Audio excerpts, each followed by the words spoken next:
Okay, so you are welcome once again to today's lesson.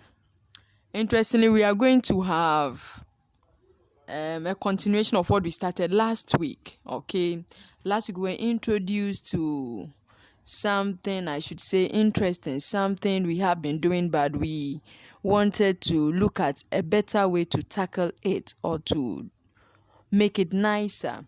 So we're taking through narrative essay and we looked at the main features of narrative essay. We said that just like every essay anyway, we should have three main parts. We should have the beginning, which is also known as the introduction. Then we should have the middle, which comprises of the body. Then the ending, okay, the ending. So for the beginning or the introduction, we say that mainly it has to do with where the setting of the story commences from. When we say setting in literature, we are referring to the time and place of event. It is very necessary. The time and place of event. We were also told that for some writers, they would want to begin in a different way. But for us as learners or as beginners, we want to take it slowly. And so we were told that we should have the setting to start the story. So where you introduce a character, certainly the character is found at a place and at that particular time, that is what we're referring to the setting of a story. Then we also looked at some parts of the middle, what it should be, what it should comprise of. We said the middle has to do with where we have the body, where we have the events unfolding. Okay, we have the events unfolding. So one event turns and then depends on another event stated to, and it continues like that till we finish the story. We also said that in at least 3 to 4 paragraphs we can have our body well organized and put so that we will be able to have a nice story. Okay, all right, so for today's lesson, our main objective is going to be based on being able to write a good comprehensive essay. Okay, so at the end of the lesson, the learner should be able to write a good comprehensive essay that's following the features carefully, then also improve upon his or her writing skills. This writing skill is something you should have, and it comes when you are able to do something over time. Okay, so it means that more practice would have to be done. Okay, so quickly let us go to where we left off from. So these are the features: the beginning, the middle, and the ending.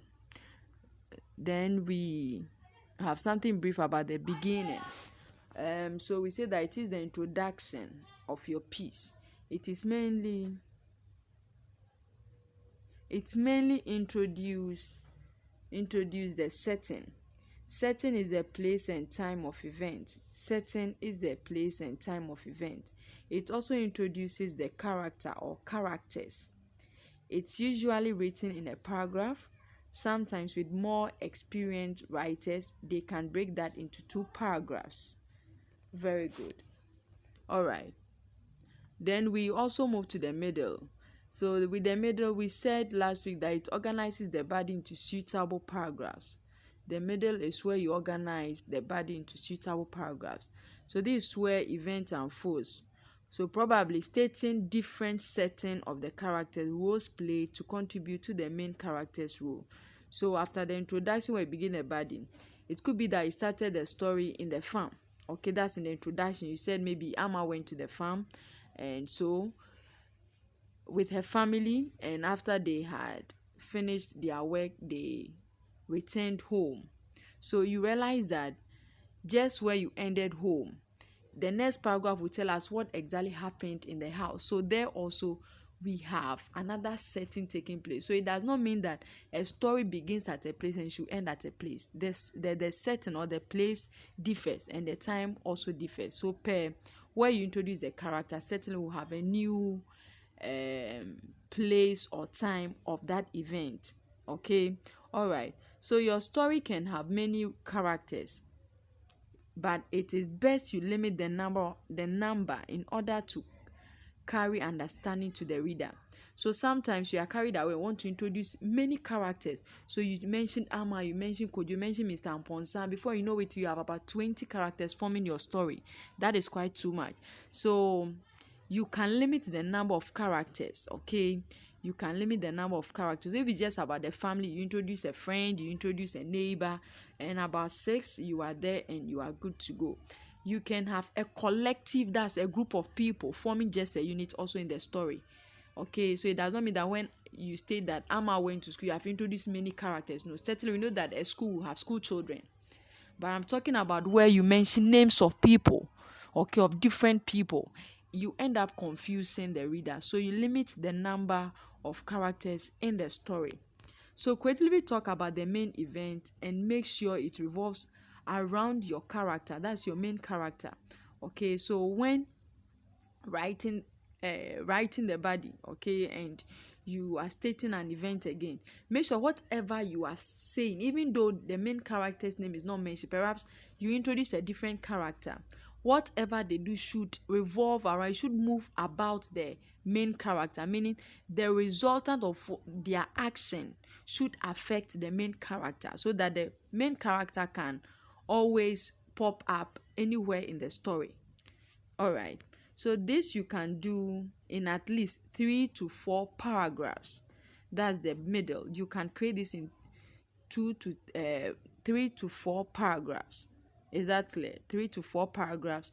You can create this nicely and you have a good essay and you enjoy what you write yourself. Okay. All right. So the middle is where we have actions, issues arising. So this is where issues will come up. We have the rising action. Okay, so if Amma happens to go to school, Amma met Abner for the first time in a class, and Amma had a confrontation with Abner, and things didn't go down well, and so they were not in good terms. And for many weeks in school, Amma and Abner were not friends.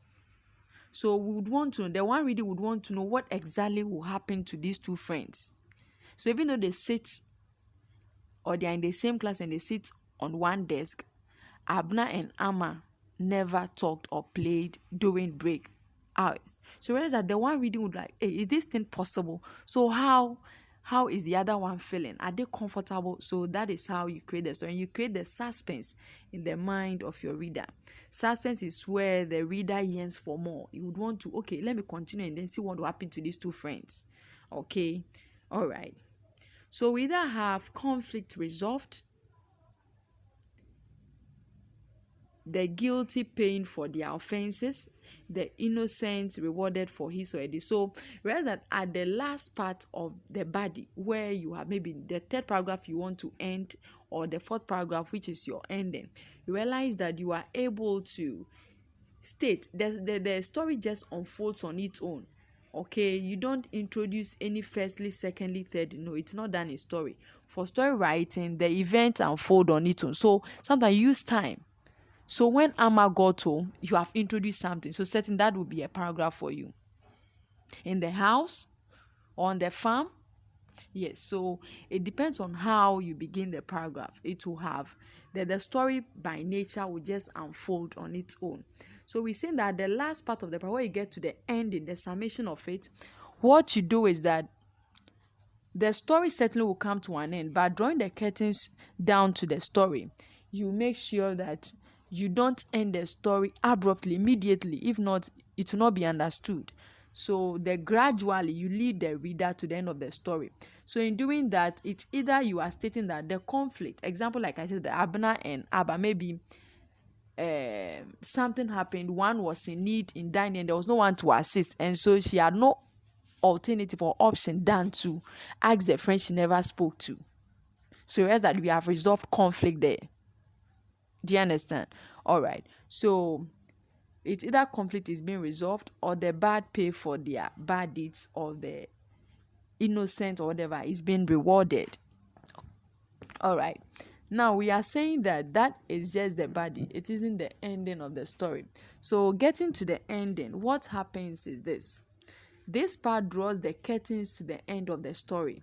It should be in a paragraph. It should be in a paragraph, a concise paragraph. And you should be clear, be explicit with your expressions, okay? Be clear with it. So you can end with moral lesson you think the reader should learn from the story, or telling the end result of the character the story revolves around. I hope that is clear. So the next slide will give us an example. So let's look at how this end is, and then you can predict what you think the story was about. So it says that Kwame, after he was deported because of his deviant behavior in Canada, was so much disappointed and not knowing how the reaction of his people would be, he decided to end his life like a fowl. His body was later found in an uncompleted building. So just with this end, you can predict, you can tell what the story is really about. And so this could be a good example to an ending of a story you started writing. Now let us listen and pay careful attention to this. Now, for you to be a good writer, you must play with words. Okay, when we say play with words, it means that you introduce literary devices. This we have done. Okay, so you use words to just play with the mind of the reader. So instead of just saying the thing as it is, you would want to modify it. So use the word, maybe like similar example. You are describing Amma. Amma glows like the sun. Do you understand? Amma glows like the sun. Amma's beauty glows like the sun. So we can have the use of simile, we can have the use of personification. You can also exaggerate. Okay? You can exaggerate. Is that clear? All right. So in exaggerating, you would want to state that the thing, it's beyond human understanding. Do you understand? It's beyond human understanding. So the one reading is like, hey, how is this possible? But it's a story, and you were trying to make meaning, and you have made that meaning. Okay? All right. So this is where we draw the curtains to our lesson. And I believe that with more practice, we can do well with our essay writing.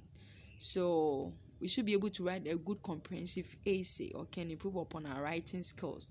Anytime we're writing a story, we should bear in mind the beginning, the middle, and the ending. They are very, very necessary. This will help us organize our thought properly and then put ideas in the right way in order to be good writers. We have spoken about the beginning, what the beginning should be about. We have also talked about the middle, what it comprises of. And we have also talked about the ending of the story. This is very, very necessary. Most of the times, we end the story abruptly and then the one reading doesn't make meaning. So we would want to start with this and then gradually improve upon our style of writing. All right.